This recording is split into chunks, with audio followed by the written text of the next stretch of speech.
అత్త కాంతానికి డబ్బంటే యమ మోజు. అందుకు తగ్గట్టే తాను చేసేది వడ్డీ వ్యాపారం. పైగా పరమ పిసినారిగా భోజనం వడ్డించే టైంకి, ఒసే కోడలి పిల్ల, ఎవరొచ్చారో చూడు. ఆ వస్తున్నా అత్తయ్యా అంటూ పరిగెడుతూ వచ్చింది. వెంటనే కాంతం, ఎవరో వచ్చినారే, కొంచెం చూడు. అదేనే, మన దూర బంధువు మన శాంతమ్మక్క. మీ పెళ్ళికి రాలేదని పక్కూళ్ళో ఏందో పనుంటే వచ్చిందంట. పనిలో పనిగా కొత్త కోడల్ని చూసిపోదామని ఇక్కడికొచ్చింది. ఓహో అలాగా. నమస్కారం అండి. ఊర్లో అందరూ బాగున్నారు కదా? నమస్కారం అమ్మా. అందరూ బాగున్నారు గాని నువ్వెట్లున్నావు? అయినా ఎట్లుంది నీ కొత్త కాపురం? అంతా బాగానే ఉంది గాని మీరు అట్లా కూర్చోండి. అసలే ఎండకొచ్చినట్టున్నారు. చల్లగా మజ్జిగ చేసిస్తాను అని చెప్పి వంటగదిలోకి వెళ్ళింది ప్రశాంతి. వెంటనే శాంతం, వసే కాంతం, నీ కోడలు భలే ఉందే, చక్కగా బంగారు బొమ్మలాగా. పైగా నీ మాటంటే భలే గౌరవం అనుకుంటా. ఈ కాలంలో కూడా ఇలాంటి పిల్లలుంటారా? నువ్వు ఇలా పిలిచావో లేదో అలా పరిగెత్తుకుంటా వచ్చింది. కోడల్ని కంట్రోల్లో పెట్టకపోతే మన నెత్తినెక్కి నాట్యం చేస్తారు. పైగా ఈ కాలం అమ్మాయిలకు అసలే ఆలుసివ్వకూడదు. వసే కాంతం, నువ్వు అస్సలు మారలేదే. అప్పటికి ఇప్పటికి అలానే ఉన్నావు. నేనెందుకు మారతానే? మారితే గీరితే ఆ క్యాలెండర్ మారాలి, అంతేగాని కాంతం ఎందుకు మారుతుంది? మారితే కాంతం ఎందుకు అవుతుంది? ఇలా ఇద్దరు మాట్లాడుకుంటూ ఉండగా అప్పుడే అక్కడికి ప్రశాంతి వస్తుంది. అత్తయ్యా, ఇదిగోండి మజ్జిగ తీసుకోండి, మీరు కూడా అంటూ శాంతాకు కూడా మజ్జిగ గ్లాస్ అందిస్తుంది. వెంటనే కాంతం, ఒసేయ్ ఒసేయ్, ఏం తెచ్చావే, నీ ముఖం మండా అంటూ కోడలిపై అరుస్తూ శాంత నోటి దగ్గరున్న మజ్జిగ గ్లాసుని తీసుకొని ప్రశాంతికి ఇచ్చేస్తుంది. వెంటనే ప్రశాంతి, ఏమైందత్తయ్యా? ఏమైందా? కళ్ళు నెత్తిన పెట్టుకొని పనిచేస్తే ఇట్లే ఉంటుంది. ఆ మజ్జిగలో ఏం పడిచచ్చిందో చూసావా? అలాగే తెచ్చావు. కళ్ళు కనపడుతున్నాయా లేదా? అయ్యో క్షమించండి అత్తయ్యా, చూసుకోలేదు. సరేలే, ఇవి లోపలికి తీసుకెళ్లి తగలడు. అలాగే వచ్చేటప్పుడు కాసిన్ని మంచినీళ్ళు పట్రా. అలాగే అత్తయ్యా అంటూ మజ్జిగ గ్లాసును వంటగదిలోకి తీసుకెళ్ళి అందులో ఏం పడిందా అని పరిశీలనగా చూసింది. అందులో ఒక ఈగ గాని దోమ గాని పడినా దాఖలాలే లేవు. మరెందుకు వాళ్ళత్త అలా చెప్పిందా అని బుర్ర పెట్టి ఆలోచించింది. అంతకుముందు పొద్దున్నే వంటగదిలో జరిగిన సంఘటన గుర్తొచ్చింది ప్రశాంతికి.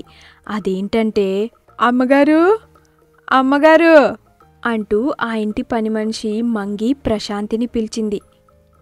అమ్మగారు, ఎంగిలి గిన్నెలు కడిగేశాను, మాసిన బట్టలు కూడా ఉతికి బయట ఆరేశాను, అన్నట్టు పూజ గది కూడా శుభ్రం చేసేశాను. ఇక నాను వెళ్తానమ్మగారు. మంగమ్మ, ఇదిగో ఈ కాఫీ తాగేసి వెళ్ళు అంటూ కాఫీ కప్పుని పని మనిషికి అందించబోయింది. వెంటనే మంగి, ఓలమ్మో, నా పని పీకేసేలా ఉన్నారే. మీరు కాఫీ అని అరవడం ఎవరూ వినలేదు కదా, ముఖ్యంగా మీ అత్త. వింటే ఏమవుతుందే? ఇంటే ఏమైతుందా? కొంపలు అంటుకోవు. నేను ఈ కొంపలో 10 ఏళ్లుగా పనిచేస్తున్నా. సిరిగిపోయిన కోకముక్క ఎట్టనే లేదేనాడు ఆ మహాతల్లి. అంత పిసినారమ్మ. ఓరందరిది ఒక లెక్క, ఆ కాంతమ్మగోరిది ఒక లెక్క. మీరు నాకు కాపీ ఇచ్చింది చూసినాదనుకో, ఇక అంతే సంగతి. ఇప్పుడిస్తే ఇచ్చినావు గాని ఇంకెప్పుడు ఇవ్వకు తల్లి. మీరు ఇవ్వలేదని నేనేమనుకోనులే. ఆఫ్టర్ ఆల్ కాఫీకి ఇంత సీన్ చేస్తున్నావా? మీకిది ఆఫ్టర్ ఆలే కావచ్చు అమ్మగారు. ఓ పాలేమైనాదంటే అంటూ ఆగి చుట్టూ చూసింది. కాంతం గాని చుట్టుపక్కలేమైనా ఉందేమో అని. వెంటనే ప్రశాంతి, ఏమైంది? ఏమైనాదా? వాకిట్లో కల్లాపేసుకుందామని పశువుల దగ్గర పేడట్టుకెళ్ళానంతే. ఏదో బంగారు ముద్ద దొంగతనం చేసినట్టు నానా రాద్ధాంతం చేసింది.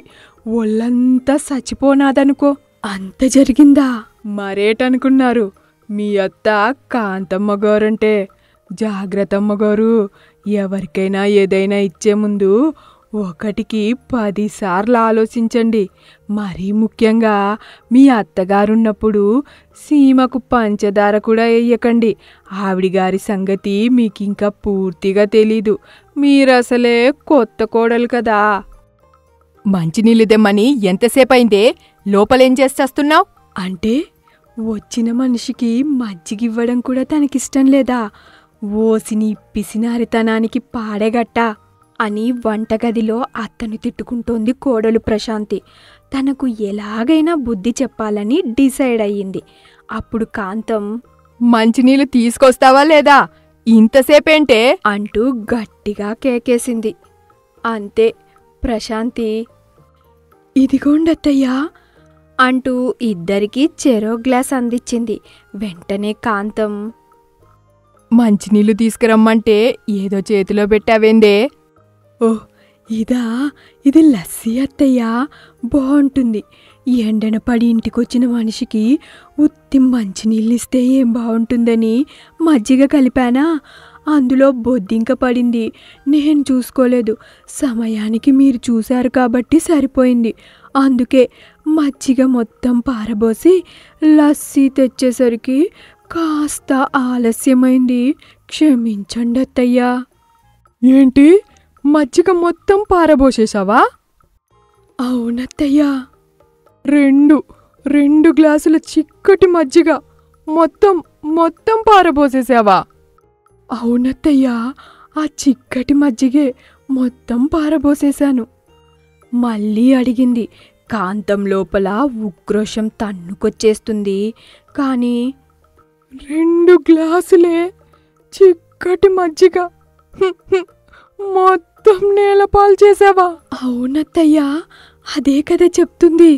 2 గ్లాసులు నేలపాలు. అత్త సొమ్ము అల్లుడి దానమంటే ఇదేనేమో. అమ్మో, మజ్జిగ కోసం ఆలోచిస్తే ఈ లస్సీ కూడా బొక్కే అని తనలో తానే గొనుక్కుంది. అమ్మో, దీంతో కొంచెం జాగ్రత్తగా ఉండాలి అని తన మనసులో అనుకుంటూ ఉండగా వెంటనే శాంతం కాంతాన్ని ఒంటిపై తట్టి, ఒసేయ్ కాంతం, ఏంటే పరధ్యానం? బంగారం లాంటి కోడల్ని కొట్టేశావే. ఎంతైనా అదృష్టవంతురాలివిలే. ఎంతనుకువా, ఎంత మర్యాద, ఎంత గౌరవం. సాక్షాత్తు మహాలక్ష్మి నీ ఇంటికొచ్చిందే. దీందేం పోయింది?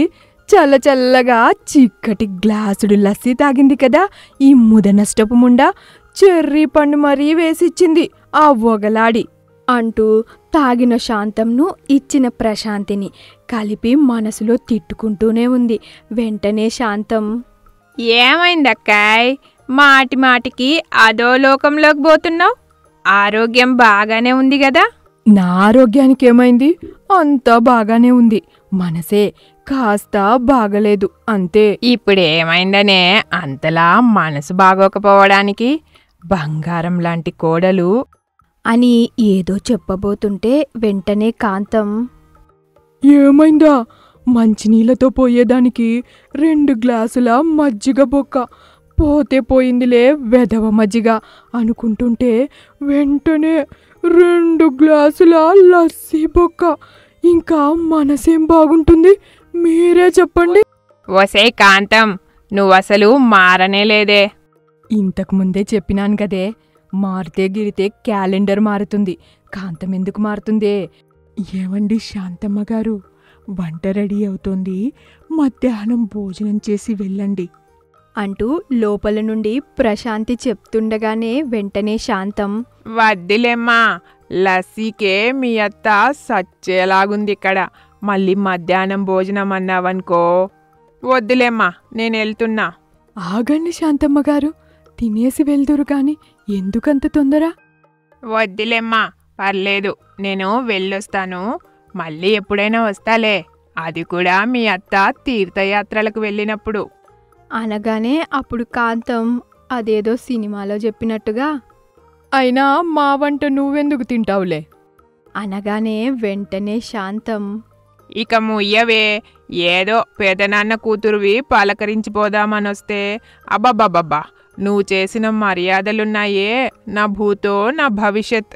ఇలా శాంతం వెళ్ళిందో లేదో అలా లోపలికెళ్ళి కోడలు ప్రశాంతికి క్లాస్ పీకడం మొదలుపెట్టింది కాంతం. ఇలా అయినోళ్ళకి కానోళ్ళకి వడ్డించుకుంటా పోయినావనుకో, నా ఆస్తి మొత్తం శాంతం. అర్థమైందా? మగాళ్ళ ముక్కు పిండి మరీ వడ్డీ వసూలు చేసేది నువ్వు దాన ధర్మాలు చేయడానికా? అది కాదత్తయ్యా. చేసిన నిర్వాకం చాలుగాని ఇక మీదట ఎవరైనా వస్తే లస్సీ గిస్సీ అనుకుంటా వచ్చావే అనుకో, చివరికి నేను చెప్పినా కూడా వచ్చినోళ్ళకి పచ్చి మంచినీళ్లు కూడా ఇవ్వడానికి వీల్లేదు. సరే అత్తయ్యా. ఇది జరిగిన కొన్ని రోజుల తర్వాత ఎంతో ఇష్టమైన తన సొంత భ్రమరాంబిక కాంతాన్ని చూడ్డానికి ఇంటికొచ్చింది. అమ్మా కోడలి పిల్ల, ఎలా ఉన్నావే? రండి రండి చిన్నత్తయ్య గారు, నేను బాగానే ఉన్నా, మీరెలా ఉన్నారు? ఏం బాగుండుడో ఏమో, ఒకటే మోకాళ్ళ నొప్పులు. అమ్మా, కాసిన్ని మంచినీళ్ళు బట్టకొస్తావా? అలా కూర్చోండి చిన్నత్తయ్య అంటూ అప్పటి వరకు హాల్లో తిరుగుతున్న ఫ్యాన్ ఆపేసింది. వంటగదిలోకెళ్ళి ఎంతసేపైనా రాదే ప్రశాంతి అంటూ పిలవడం మొదలుపెట్టింది భ్రమరాంబిక. అప్పుడు కాంతం వసేయ్, మంచినీళ్ళు తీసుకురమ్మని ఎంతసేపైందే? మీరే కదా అత్తయ్య, ఎవరొచ్చినా పచ్చి మంచినీళ్ళు కూడా ఇవ్వద్దని చెప్పారు, ఎందుకొచ్చిన గొడవని అంటూ వంటగదిలో నుంచే సమాధానమిచ్చింది కోడలు. వెంటనే కాంతం అఘోరించావులే కాని మంచినీళ్ళు తీసుకొనిరా. ప్రశాంతి వెంటనే 1-2 సార్లు ఆలోచించి చెప్పండి అత్తయ్యా, తీరా తెచ్చాక ఇలా చిన్నత్తగారు వెళ్ళిన వెంటనే నేనేదో మాట వరుసకు చెప్తే నిజంగా తెచ్చి చావాలా అని మళ్ళీ క్లాస్ పీకుతారు. అబ్బా, దీనికి ఎప్పుడు ఎవరి ముందు ఎలా మాట్లాడాలో కూడా అస్సలు తెలియదు. సరే అంటూ మంచినీళ్ళు అందించింది ప్రశాంతి. వెంటనే కాంతం మీ చిన్నత్తయ్యకు చేపల పులుసు, గోంగూర పచ్చి రొయ్యలు, నాటుకోడి కూరంటే చాలా ఇష్టం. మధ్యాహ్నం భోజనానికి ఇవన్నీ రెడీ చెయ్యి. అలాగే అత్తయ్యా అంటూ వంటగదిలోకి వెళ్ళిపోయింది ప్రశాంతి. అక్కా చెల్లెళ్ళిద్దరూ కబుర్లో పడ్డారు. వెంటనే కాంతం ఓసేయ్ కోడలా, టైం చూడే, 1:30 అవుతోంది, ఇంకా సిద్ధం కాలేదా? ఈ రోజుకి అన్నం పెడతావా లేదా తల్లి? ఇంక కాసేపత్తయ్యా, అయిపోయింది. త్వరగా కానివ్వే తల్లి, ఆకలి దంచేస్తోంది. అరే అయిపోయిందత్తయ్యా. అదేం మాటో త్వరగా చెప్పి తగలడవే, అన్నం తింటాను, ఆకలి దంచేస్తోంది. ఇంతకుముందు శాంతమత్తయ్య మన ఇంటికొచ్చినప్పుడు తనతో మీరేమన్నారో, కరెక్ట్గా భోజనం వడ్డించే టైంకి అని వంటగదిలో నుంచే సమాధానం చెప్తోంది హాల్లో కూర్చున్న అత్తకు ప్రశాంతి. ఓసేయ్, షుగర్ డౌన్ అయిపోతోంది, టైం మధ్యాహ్నం 3 అవుతుంది, అదేదో వంట మా మొఖాన తగలట్టవే తల్లి. అయినా మీరు కరెక్ట్గా వడ్డించే ముందు అయినా మా వంట మీరేం తింటారులే అంటారు కదా అని నేను వంట చేయలేదత్తయ్యా. కాంతం భ్రమరాంబికలు ఒకరి ముఖం ఒకరు చూసుకున్నారు. కాంతం సిగ్గుతో తలదించుకోగానే వెంటనే భ్రమరాంబిక నీ గురించి శాంతమక్క మొత్తం చెప్పిందే. నన్ను క్షమించక్కయ్యా. నిన్ను క్షమించాల్సింది నేను కాదు, నీ కోడలు. అమ్మా ప్రశాంతి, నేను బయలుదేరుతున్నానమ్మా. అయ్యో, ఎక్కడికి చిన్నత్తయ్య బయలుదేరేది? మీకిష్టమైనవన్నీ వండి సిద్ధం చేశాను, ఉండండి, క్షణాల్లో వడ్డిస్తాను, మీరిద్దరూ అలా కూర్చోండి అంటూ ఇద్దరికీ కొసరి వడ్డిచ్చింది ప్రశాంతి. వెంటనే కాంతంతో నన్ను క్షమించండి అత్తయ్యా, మీ మనసు నొప్పించాను. మీరెంతో కష్టపడి తిని తినక కడుపు మార్చుకొని కూడబెట్టింది మీకోసం కాదుగా, మీ తరువాతి తరం ఎలాంటి ఇబ్బందులు పడకూడదనేగా. కాకపోతే అతిథి దేవో భవ అన్న మాటను కూడా మనం గౌరవించాలత్తయ్యా. మనకు ఉన్నదంతా పెట్టనవసరం లేదు. మనం తిన్న దాంట్లోనే ఒక్క ముద్ద ప్రేమతో ఎదుటి మనిషికి పెట్టగలిగితే అంతకు మించిన ఆనందం, అంతకు మించిన ఆశీర్వాదం మరొకటుండదు. నేను నీకు చెప్పే అంత దానను కాదనుకోండి. అవును, నిజమే. నువ్వు చెప్పింది అక్షరాలా నిజం. ఇంతకాలం ఏది పొదుపో ఏది పిసినారితనమో నేనే అర్థం చేసుకోలేదే. నువ్వే నన్ను క్షమించాలి. నా పిసినారితనంతో మిమ్మల్ని అందరినీ చాలా బాధ పెట్టాను కదా. ఇక నుండి నువ్వు ఈ ఇంటి కోడలివి కాదు, యజమానురాలివి అంటూ తాళాల గుత్తిని తీసి కోడలికి అందించి అప్పటి నుండి అత్త కోడళ్ళలాగా కాకుండా తల్లి కూతుళ్ళలాగా కలిసి ఉంటున్నారు.